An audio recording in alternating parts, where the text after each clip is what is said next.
बहुत साल पहले यहूदा नाम एक छोटे से देश में एक युवक रहता था। उसका नाम था यशायाह। उसके समय में परमेश्वर की प्रजा दो भागों में बढ़ चुकी थी, उत्तर में इजराइल और दक्षिण में यहूदा। बाहर से सब कुछ ठीक लगता था, शहर बढ़ रहे थे, सेनाएं मजबूत थी, व्यापार चल रहा था, मंदिर में भेंट चढ़ रही थी, लेकिन भीतर कहीं ना कहीं सब टूट रहा था। लोगों के दिल में परमेश्वर से दूर हो रहे थे। यही वह समय था जब परमेश्वर ने एक युवक को उठाया ताकि वह पूरे राष्ट्र से बोले। वह युवक था नबी यशायाह। यशायाह यरूशलेम में पैदा हुआ, जो यहूदा की राजधानी और परमेश्वर की आराधना का मुख्य स्थान था। वह एक ऐसे घर में पला बड़ा जहाँ उसे बचपन से ही परमेश्वर, बाइबल की कहानियां, मूसा, इब्राहिम, दाऊद आदि के बारे में सिखाया गया। वह पढ़ा लिखा, समझदार और संवेदनशील युवक था। वह सिर्फ खेल कूद में ही नहीं बल्कि मंदिर की सीढ़ियों पर बैठकर सोचना और प्रार्थना करना पसंद करता था। वह देखता था कि शहर में अमीर और अमीर हो जा रहे थे, गरीब और गरीब होते जा रहे थे। जिनके पास ताकत थी वे कमजोरों को दबा रहे थे, विधवाओं की सुनवाई नहीं थी, अनाथों के लिए कोई खड़ा नहीं होता था। लोग मंदिर में भेंटों ला रहे थे पर उनका दिल परमेश्वर से बहुत दूर था।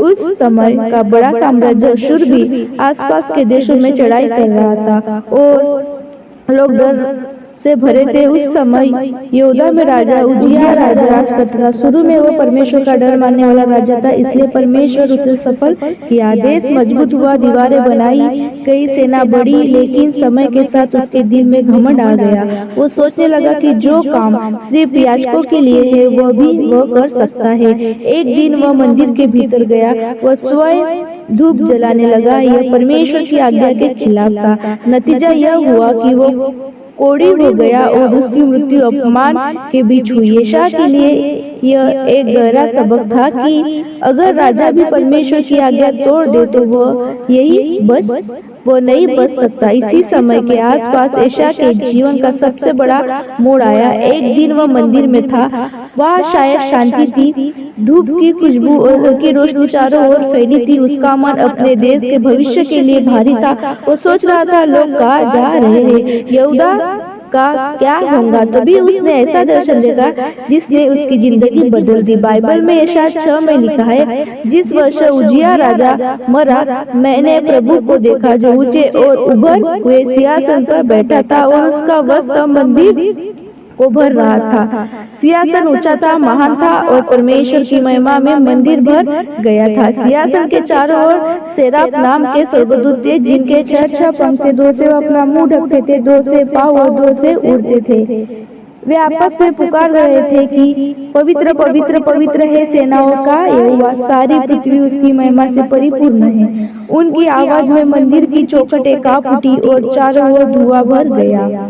यह कोई आम दृश्य नहीं था, यह परमेश्वर की पवित्रता का दर्शन था। जब यशायाह ने यह सब देखा तो वो खुद पर नजर करने लगा। अब उसे ना अपने ज्ञान पर गर्व था, ना अपनी धार्मिकता पर। उसे सिर्फ एक बात दिखी, मैं पापी हूँ। उसने चिल्लाकर कहा, हाय मुझ पर, मैं तो नाश हो गया, क्योंकि मैं अशुद्ध होठों वाला मनुष्य हूँ और अशुद्ध होठों वाले लोगों के बीच रहता हूँ। फिर भी मैंने राजा सेनाओं के यहोवा को देखा है। उसे लगा कि वह इस पवित्र परमेश्वर के सामने खड़ा रहने योग्य नहीं है। यह वह क्षण था जब उसने अपने पाप और अपने लोगों के पापों दोनों की गहराई से महसूस किया। लेकिन परमेश्वर का दिल केवल दंड देने का नहीं बल्कि शुद्ध करने और तैयार करने का भी है।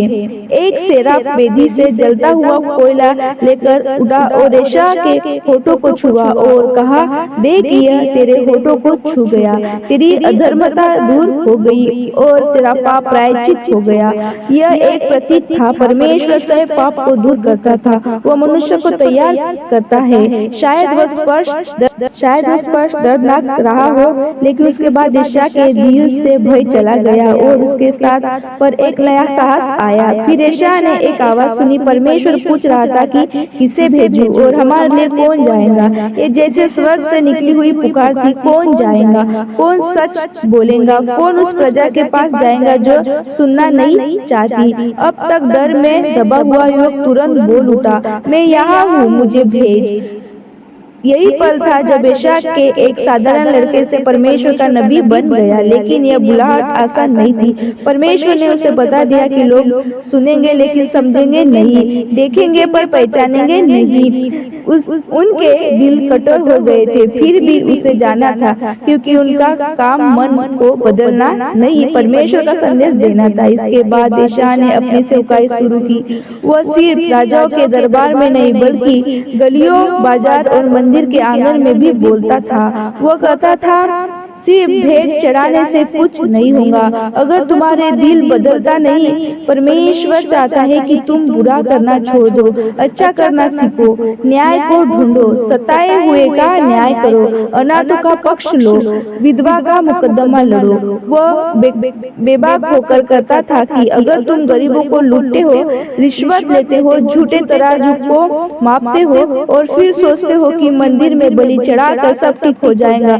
तो तुम धोखे में हो। यशायाह ने एक और उदाहरण से लोगों को समझाया। उसने कहा कि यहूदा उस दाग की बारी की तरह जिसे परमेश्वर ने अच्छे से तैयार किया, पत्थर साफ किए, अच्छी बेल लगाई, मीनार बनाई, रस निकाले की हाडी लगाई, सब कुछ किया, लेकिन जब फल का समय आया तो सिर्फ खट्टे अंगूर निकले। परमेश्वर पूछता है, मैंने अपनी दाग की बारी के लिए और क्या कर सकता जो मैंने ना किया? फिर अच्छे फल की जगह बुरा फल क्यों आया? और फिर वह चेतावनी देता है कि अगर लोग फिर भी नहीं लौटे तो वह सुरक्षा का घेरा हटा देगा और दुश्मन उस देश पर चढ़ाई करेंगे। इस समय के बीच में यशायाह को राजाओं से भी सामना करना पड़ा। उज्जियाह के बाद योताम और फिर आहाज राजा बने। आहाज के समय में यहूदा पर बड़ी राजनीतिक संकट आया। उत्तर के इजराइल और आराम के राजा ने मिलकर यहूदा पर हमला करने की योजना बनाई और उसके लोग डर से कांप उठे। उन्हें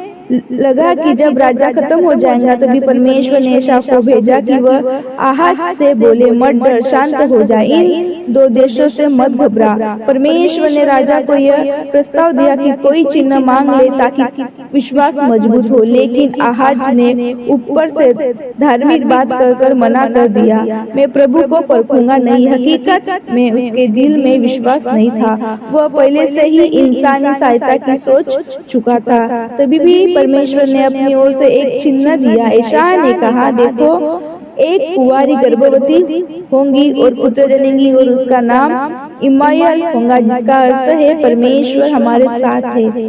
यह सिर्फ उस समय के लिए नहीं था बल्कि आने वाले मसीहा की ओर भी इशारा था, जो सचमुच परमेश्वर के रूप में हमारे बीच आएगा। आगे यशायाह ने कहा, एक बालक हमारे लिए जन्मा, हमें एक पुत्र दिया गया और प्रभुता और कंधे पर होंगी और उनका नाम अद्भुत युक्ति करने वाला, पराक्रमी परमेश्वर, अनंत काल का पिता, शांति का राजकुमार रखा जाएगा। सदियों बाद मसीहा इस बात को यीशु मसीह से जोड़कर समझते हैं। आहाज ने फिर भी परमेश्वर पर भरोसा नहीं किया। उसने बाहर के शक्तिशाली राष्ट्रों, खासकर अशूर और मिस्र की तरह देखा, लेकिन परमेश्वर ने बार बार यशायाह के जरिए चेतावनी दी कि जो मिस्र पर भरोसा करते हैं, जो घोड़ों की बहुताई पर, रथों की शक्ति पर भरोसा रखते हैं, वह इजराइल के पवित्र पर ध्यान नहीं देते, वे हाय में होंगे। मतलब अगर तुम मनुष्य की शक्ति पर भरोसा रखोगे और परमेश्वर को भूलोगे तो आखिर में पछताओगे ही। आहाज के बाद हिजकिय्याह यह राजा बना। यह राजा अपने पिता से अलग था। उसने बहुत हद तक परमेश्वर की मन फिराया, मूर्तियों को हटाया, मंदिर की मरम्मत की और परमेश्वर की खोज की, लेकिन उसके समय भी अशूर की ताकत बढ़ती गई। एक दिन ऐसा आया जब अशूर की सेना ने यरूशलेम को घेर लिया। दुश्मन का सेनापति दीवार के बाहर खड़ा होकर लोगों को ललकार रहा था, तुम्हारा परमेश्वर तुम्हें नहीं बचा सकता, हमारी शक्ति के आगे तुम कुछ नहीं हो।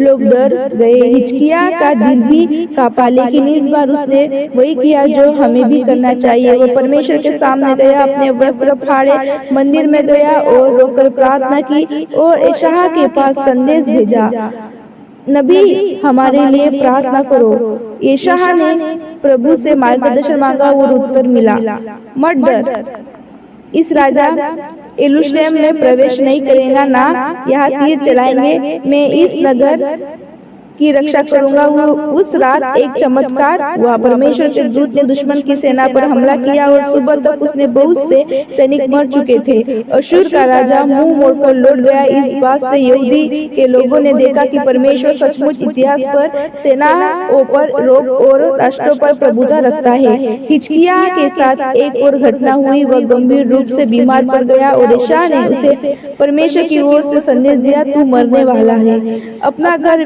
व्यवस्थित कर ले। यह सुनकर हिजकिय्याह ने रो रो कर परमेश्वर से दया की विनती की। परमेश्वर ने उसकी प्रार्थना सुनी और यशायाह को फिर भेजा। मैंने तेरी प्रार्थना सुनी और तेरे आंसू देखे। मैं तेरे आयु में 15 वर्ष बढ़ाऊंगा और इस नगर को भी बचाऊंगा। इसके चिन्ह के रूप में परमेश्वर ने सूरज की छाया को पीछे की ओर लौटाया। यह दिखाता है कि परमेश्वर के लिए असंभव कुछ नहीं। यशायाह की पुस्तक में सिर्फ यहूदी बातें ही नहीं की बातें, उसने आसपास के देशों के लिए भी संदेश दिए। बाबुल, मिस्र, मोआब, दमिश्क आदि। उसने बताया कि कोई भी साम्राज्य स्थायी नहीं है, चाहे वह कितना भी शक्तिशाली क्यों न हो। जो घमंड में चलते हैं, जो अन्याय और हिस्सों को बंटवा देते हैं, वे एक दिन परमेश्वर के न्याय के सामने गिरेंगे। लेकिन साथ ही उसने यह भी कहा कि परमेश्वर का मकसद सिर्फ दंड देना नहीं, बल्कि लोगों को अपने पास लौटाना है। मिस्र के बारे में उसने कहा कि परमेश्वर उन्हें मारेगा भी, चंगा भी करेगा और वे उसकी ओर लौटेंगे। यशायाह की सबसे आश्चर्यजनक भविष्यवाणी में से एक है जो आने वाला राजा और मसीहा के बारे में है। उसने कहा कि यशायाह दाऊद के पिता के ठूठ से एक अंकुर निकलेगा और उस पर यहोवा का आत्मा ठहरेगा, ज्ञान, समझ, शक्ति और परमेश्वर के डर का आत्मा। वह न्याय के साथ राज करेगा, गरीबों का न्याय करेगा और उसके राज्य में शांति होगी। उसने एक सुंदर तस्वीर खींची। भेड़िया मेमने के साथ बसेगा, चीता बकरी के साथ लेटेगा, छोटा बच्चा इनका अगुवा होगा। शेर बैल की तरह भूखा खाएगा, बच्चा सांप की बैल के पास खेलेगा और कुछ भी नुकसान नहीं होगा। यह सब मिलकर एक ऐसे भविष्य की ओर इशारा करते हैं जहाँ परमेश्वर की शांति पूरी धरती पर करेगी। एक अन्य प्रसिद्ध अध्याय यशायाह 53 में उसने उस सेवक के बारे में बात की है जो दूसरों के लिए दुख उठाएगा। वह हमारे ही अपराधों के कारण घायल किया गया, हमारे अधर्म के कारण कुचला गया, हमारी शांति के लिए उस पर दंड पड़ा और उसके कोड़े खाने से हम चंगे हो गए। यह भविष्यवाणी सीधे सीधे उस मसीहा की ओर इशारा करती है जिसने दूसरों के पापों को अपने ऊपर ले लिया।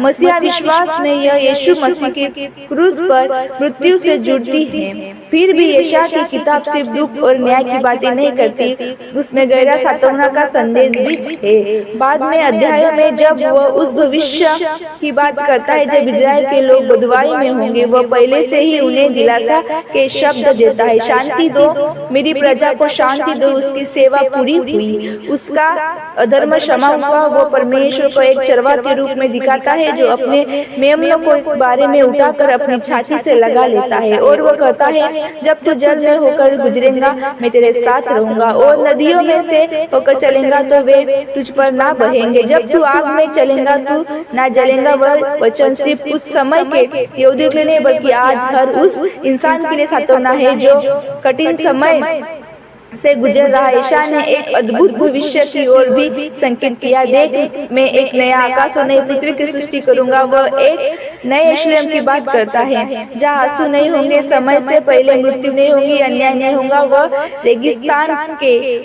हरा हो जाने, सूखी जमीन पर नदियां बने और पूरा सृष्टि आनंद से भरी होने की तस्वीर खींचता है।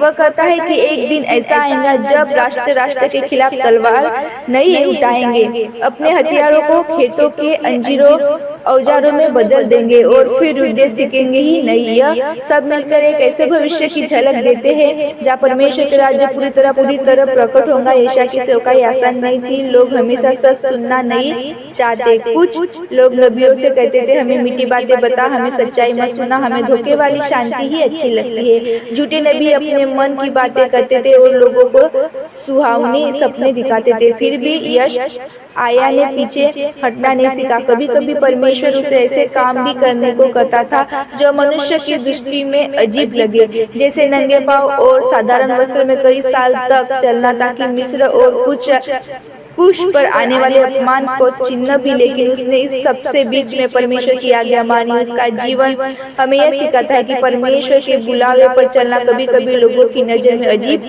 या मूर्खता भरा लग सकता है, लेकिन आखिर में वही रास्ता सच्चा और फलदायी होता है। यशायाह की पुस्तक में के अंत की ओर एक और अद्भुत भविष्यवाणी मिलती है, जिसे बाद में यीशु ने अपने बारे में पढ़ा। प्रभु यहोवा का आत्मा मुझ पर है, क्योंकि उसने मुझे अभिषेक किया है कि मैं नम्र लोगों को सुसमाचार सुनाऊं, कि खेदित मन वालों को शांति दूं, बंधुओं के लिए स्वतंत्रता और कैदियों के लिए छुटकारा प्रकट करूं। यह वह चित्र है जिसमें परमेश्वर का अभिषेक सेवक टूटी हुई को जोड़ता है, बंधनों को खोलता है, अंधकार में बैठे लोगों के लिए प्रकाश लाता है। आज जब हम यशायाह की कहानी को देखते हैं, उसका दर्शन, उसकी भविष्यवाणियां, राजाओं के साथ उसकी मुलाकातें, उसकी चेतावनियां और उसके आशा, तो हमें सिर्फ इतिहास की कहानी नहीं दिखती, बल्कि अपने लिए एक संदेश दिखता है। उसके समय के लोग भी हमारी तरह थे, डर से भरे, सुरक्षा के लिए इधर उधर भागते, कभी पैसे पर भरोसा, कभी सत्ता पर, कभी दूसरे इंसानों पर। वे भी कभी कभी धर्म के बारे में रस्में निभाते थे, लेकिन दिल से दूर थे। यशायाह के जरिए परमेश्वर उन्हें बुला रहा था, मेरे पास लौट आओ, न्याय और दया के रास्ते पर चलो, गरीबों और कमजोरों की फिक्र करो और सबसे बढ़कर मुझ पर भरोसा करो। यशायाह की कहानी हमें दिखाती है कि परमेश्वर पाप को हल्के में नहीं लेता, लेकिन वह अपने लोगों को कभी छोड़ता भी नहीं। वह न्याय भी करता है और क्षमा भी देता है। वह गिरते हुए साम्राज्यों पर भी प्रभुता रखता है और एक व्यक्ति के आंसू भी देखता है। उसने यशायाह को उठाकर कहा, कौन जाएगा? और उस युवक ने जवाब दिया, मैं यहाँ हूँ, मुझे भेज। सवाल यह कि आज जब हमारे आसपास भी अंधकार, अन्याय, झूठ और डर है, क्या हम भी उसी परमेश्वर की आवाज सुन रहे हैं? क्या हम भी अपने जीवन में कहेंगे, प्रभु मैं तैयार हूँ, जहाँ तू भेज मैं जाऊंगा, मैं भी सच बोलूंगा, मैं भी न्याय और दया के लिए खड़ा रहूंगा, और चाहे हालात जैसे भी हो, मैं यही मानूंगा कि इज़राइल परमेश्वर आज भी हमारे साथ है। यशायाह का जीवन, उसकी बुलाहट, उसकी भविष्यवाणियां और उसकी आशा आज भी हमें बुलाती है। अंधकार के बीच प्रकाश बनने के लिए, भीड़ के बीच सच्चाई पर खड़े होने के लिए, और हर हाल में उस परमेश्वर पर भरोसा रखने के लिए जिसका प्रकाश कभी नहीं। तो प्रभु आपको इस कहानी से आशीष दे। आप सबको जय मसीह की।